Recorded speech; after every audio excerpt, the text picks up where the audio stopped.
Okay, Assalamualaikum warahmatullahi wabarakatuh. Okay, untuk hari ini sebenarnya jelaskan terjemahan ayat surah Al-Kahfi ayat 11 sampai 110. Okay, kita tengok ayat pertama. A'udzubillahi minasyaitonirrajim. Bismillahirrahmanirrahim. Allazina kanat a'yunuhum fi ghita'in 'an zikri في غطاء عن ذكري وكانوا لا يستطيعون سمعا. Terjemahan ayat dia iaitu orang-orang yang matanya dalam keadaan tertutup dari memperhatikan tanda-tanda kebesaranku dan adalah mereka tidak sanggup mendengar. Maksud ayat ni ialah Allah menyediakan azab yang pedih untuk orang-orang yang sengaja mata hatinya tu selalu tertutup dari memperhatikan tanda-tanda kebesaran Allah yang ada di dunia ini. Mereka tidak pernah memikirkan bukti-bukti kekuasaannya. Maksudnya Allah sediakan azab di neraka untuk orang yang sengaja tutup mata hatinya daripada melihat tanda-tanda kebesaran Allah. Contohnya kejadian bumi, kemudian alam sekitar, kejadian manusia, tumbuh-tumbuhan dan haiwan. Kemudian mereka menutup telinga, tidak mahu mendengar peringatan-peringatan dari Allah. Azab yang demikian itu ditimpakan kepada mereka sebagai akibat perbuatan mereka bergelumang dalam dosa sehingga hati mereka dikunci mati oleh Tuhan, sehingga tidak dapat lagi mempergunakan mata dan telinganya untuk menerima petunjuk dan kebenaran. Kemudian Allah sediakan azab api neraka kepada mereka yang sengaja tutup telinga mereka ni daripada menerima dakwah-dakwah daripada alim ulama. Dan bila mereka tak terima dakwah, mereka akan menggelumang dalam dosa-dosa lah. Contohnya berzina, merompak, membunuh dan sebagainya. Ayat yang kedua. Bismillahirrahmanirrahim. Afahasiba allazina kafaru an yattakhidhu ibadi min duni awliya. Inna a'tadna jahannama lil kafirin nuzula. Terjemahan ayat, apakah orang-orang kafir menyangka bahawa mereka dapat mengambil hamba-hambaku menjadi penolong selain aku? Sesungguhnya kami telah menyediakan neraka Jahannam tempat tinggal bagi orang-orang kafir. Apa hamba-hamba Allah yang orang kafir ambil sebagai sembahan? Kita tengok hamba-hambaku yang ada dalam genggaman kekuasaanku seperti para malaikat, Isa putra Maryam dan berhala-berhala yang mereka sembah. Ini orang kafir ambil sebagai sembahan, iaitu Isa, Nabi Isa. Kemudian berhala, contohnya agama Kristian lah. Kemudian berhala agama Buddha. Kemudian mereka jadikan penolong untuk menyelamatkan diri dari kemurkaan dan azab Allah.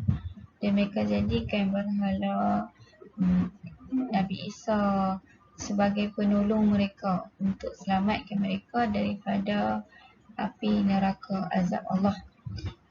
Allah telah menyediakan neraka Jahannam bagi orang-orang kafir sebagai tempat tinggal dan sebagai ganti dari apa yang mereka sajikan untuk sembahan-sembahan mereka. Contohnya agama Hindu menyediakan makanan untuk berhala mereka.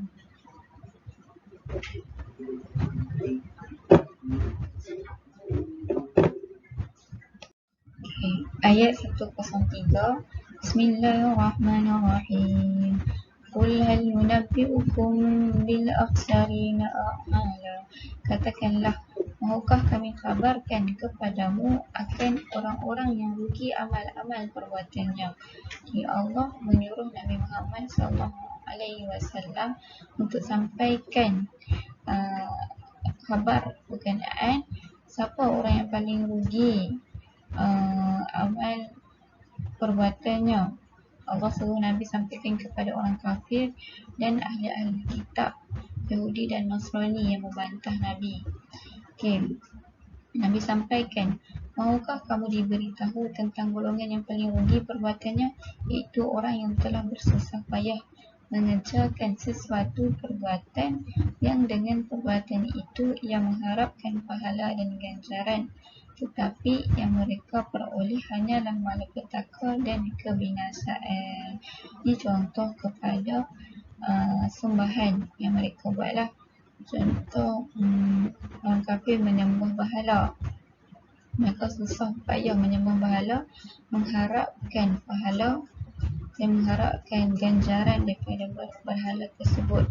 Tapi apa yang mereka dapat hanyalah malapetaka dan kebinasaan, iaitu api neraka daripada Allah Subhanahu wa taala. Ayat 104. Bismillahirrahmanirrahim. Allazina dhalla sa'yuhum fil hayatid dunya wa hum yahsabuna annahum yuhsinuna sun'a. Iaitu orang-orang yang telah sia-sia perbuatannya dalam kehidupan dunia ini, sedangkan mereka menyangka bahawa mereka sentiasa betul pada apa yang dilakukan oleh mereka. Maksudnya ialah itu orang-orang yang sia perbuatannya dalam menghimpun kebaikan di dunia. Mereka melakukan perbuatan yang bertentangan dengan perbuatan yang diredai oleh Allah, dan mereka menyangka bahawa mereka telah berbuat yang sebaik-baiknya. Kemudian ternyata bahawa mereka telah berbuat keliru dan menempuh jalan yang sesat, sehingga amal perbuatannya yang telah mereka kerjakan itu tidak memberi manfaat sedikit pun, bagaikan debu yang terbang habis dihembus angin. Allah sampaikan kat sini bahawa perbuatan yang dilakukan oleh kaum kafir itu adalah perbuatan yang sia-sia dalam kehidupan mereka.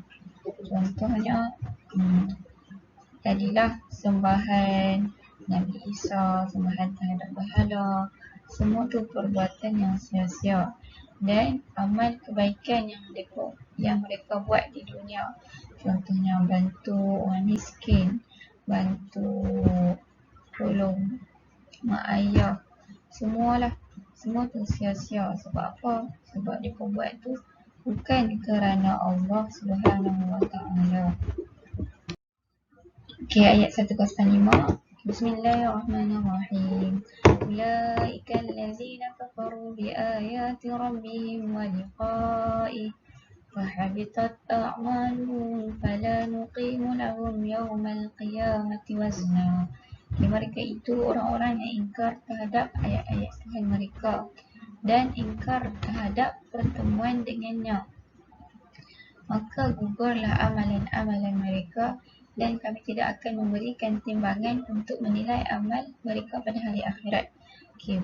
Maksudnya ialah mereka yang sia-sia usahanya itu, orang tadilah yang ayat tadi tu, ialah orang yang ingkar terhadap ayat Tuhannya dan kufur pula dengan hari kebangkitan, ingkar terhadap ayat Al-Quran, kemudian kufur, tak percaya kepada hari kebangkitan, di mana mereka akan dihadapkan pada hari perjumpaan dengan Allah.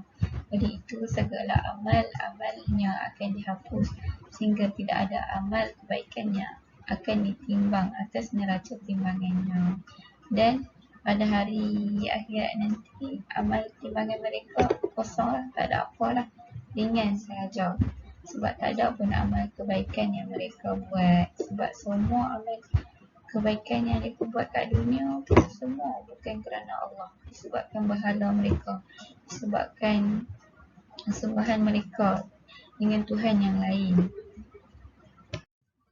Ayat 106. Demikianlah balasan mereka itu neraka Jahannam, disebabkan keingkaran mereka dan disebabkan mereka menjadikan ayat-ayatku dan rasul-rasulku sebagai ejekan. Allah memberikan balasan neraka kepada keingkaran mereka. Mereka ingkar terhadap utusan Allah iaitu Rasul dan mukjizat yang dibawa oleh Rasul. Mereka tak percaya kepada Nabi dan tak percaya kepada mukjizat yang dibawa oleh Nabi. Mereka jadikan Nabi sebagai ejek-ejekan. Mereka bukan sahaja tak percaya tetapi mengejek-ejek dan menghina utusan Allah, yang bererti menghina Allah yang mengutuskannya.